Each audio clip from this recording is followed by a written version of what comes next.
Hi, I'm Jenan Mohajir, VP of External Affairs here at Interfaith America. I'm super excited to bring you this conversation with a powerful, powerful storyteller and director and film producer of many different amazing movies, but one that is very new and one that highlights faith and courage in a way that is really important for the current moment that we are having. So today I'm really lucky to have Todd Komarnicki. Todd, you are an acclaimed film director, writer, producer, storyteller. We know you as the producer of Elf, perhaps the greatest Christmas movie ever. Only perhaps. Or the greatest Christmas movie ever. No, it's not. It will never topple It's a Wonderful Life, which is actually my favorite movie, not even just Christmas movie. That's my favorite. Sure.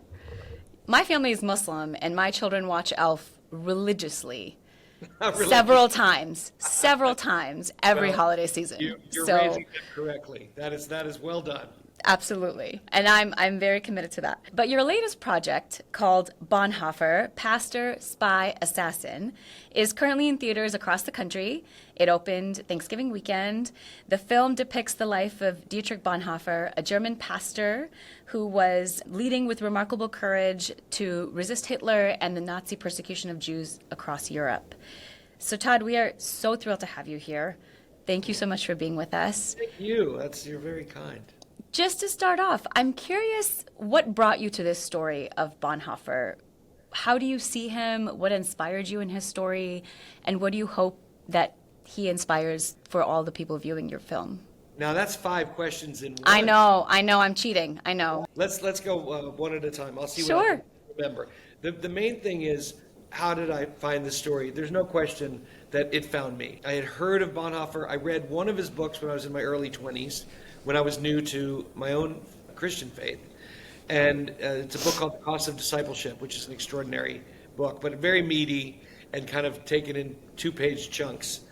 And then I hadn't thought about him in between, and into my mid-50s when this story found me.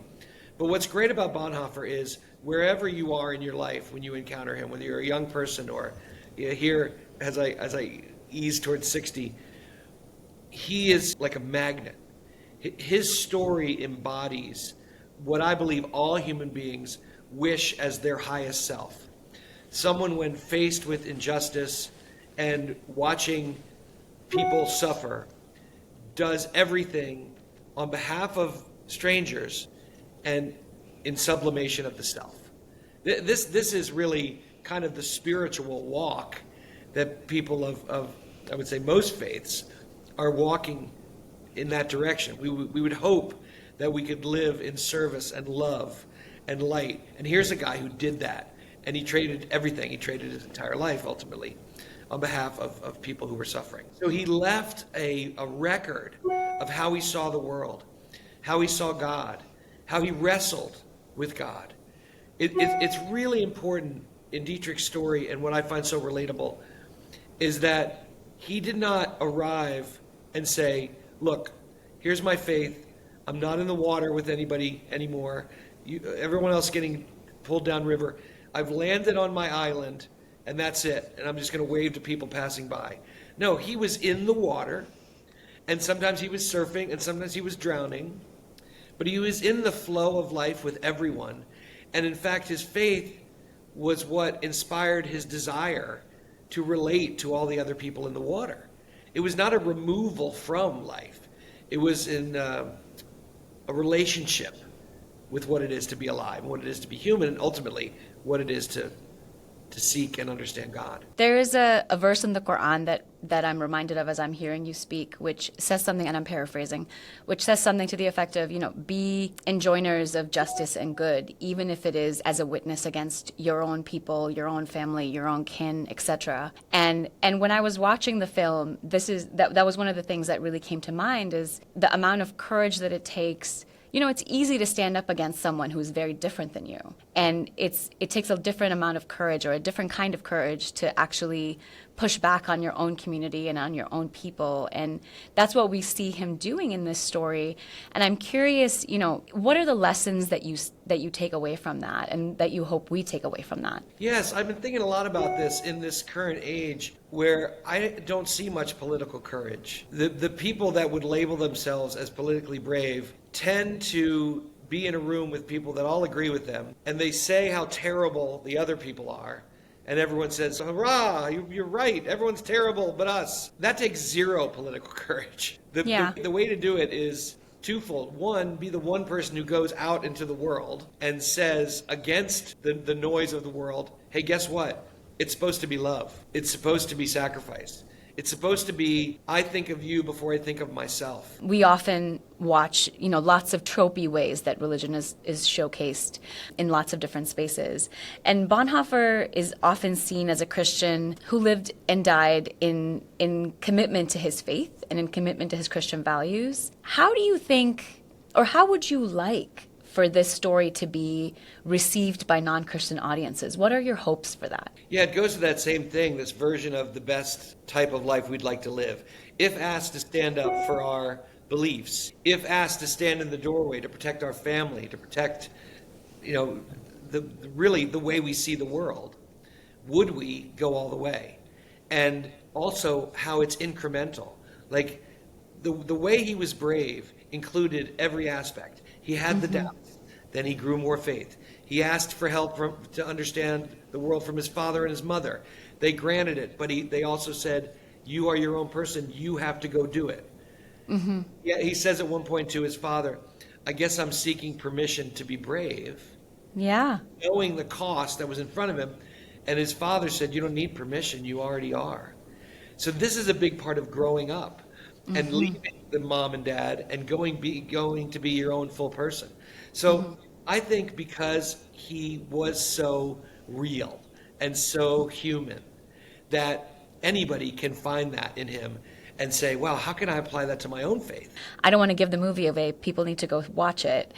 There's a beautiful scene at the end that kind of messes with that nuance in terms of thinking about how to think about red lines and how to think about, how you include people in circles or draw, large circles when maybe it might be a little uncomfortable and it might feel a little bit like in tension with your values. And there's a poem that we use at Interfaith America by the American poet Edwin Markham, who said, he drew a circle that drew me out. Heretic rebel, a thing to flout, but love and I had the wit to win. We drew a circle that drew him in. And that particular way that you told the story really reminded me of that poem. And I'm curious, as you were pulling this narrative together to take a stand against this evil fascist regime that was, Hitler and the persecution of Jews in Europe and the absolute tragedy of the Holocaust and all of those things. And then also put that in tension with this person who was living out his values that were really centered around love in this place of violence. How do you bring all of that together? Like, what are the ways in which, what was your process as you were thinking of bringing all of those things together into this film? Well, those are two beautiful parallel roads, those questions. So let me start with the first one about how do you hold the tension about what to do in times of violence. I think the first thing is it's incremental. So in the beginning, Dietrich at 27 believed that calling Hitler out and throwing the Gestapo out of the church and saying Hitler is not the head of the church, it's Jesus, that felt certainly brave, and he knew there would be a cost. But his expectation as a man of faith was this will go well. Mm-hmm. God is bigger than all this, and certainly nothing terrible will happen, and I'm going to raise my hand first and say, he's got to go. Mm-hmm. Over a period of years, he sees the opposite is happening. And the more he prays and the more he fights, the worse it gets. So now his fellow seminarians have been dispersed and sent to the front to fight for Hitler.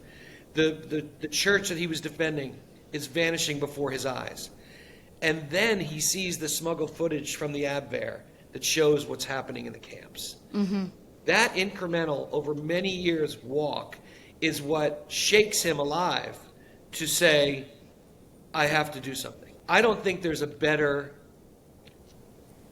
visual metaphor for how we're all connected than the communion table, where you can come and eat and drink and from the same cup with total strangers, mm-hmm. that you can share a meal and be grateful together. Mm-hmm. And the beauty of this scene is that Kokorin, who was a Russian prisoner of war, and an atheist, was his fellow prisoner about to die. And Kokorin said, "You were a pastor. Would you be our pastor today?" The guy who didn't believe knew in his heart there was something that bound all these humans together. Would you do this for us? Wow. I find that so moving, because what a level of surrender for Kokorin. Something that he had leaned on his whole life. Here in his moment of death, he said, wait a minute, maybe there is something bigger. Maybe we're all part of it.